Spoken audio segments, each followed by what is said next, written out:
Hello guys, welcome to Gaurav's Art and Craft World. I'm Gaurav and today we're going to make this beautiful decoupage bottle art. First of all, we will need to cover the bottle with gesso. Here I'm using a sponge to apply gesso on the bottle. Please check the description box for the list of the materials. After covering the whole bottle with gesso, let it dry.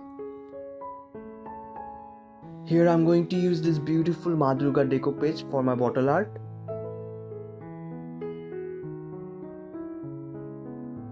Applying Deco Magic glue where I'm going to stick the decoupage. Now place the decoupage on the bottle and press it by your fingers everywhere so that it can stick with the bottle properly. Now for the remaining part of the bottle, you can color it according to your choice. Here I'm using chalk paints.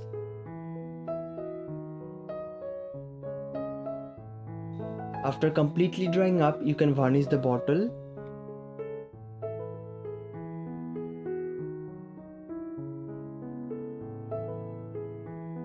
So guys, our decoupage bottle art has completed and this is how it looks. I hope you enjoyed the video. Thank you for watching. Don't forget to subscribe.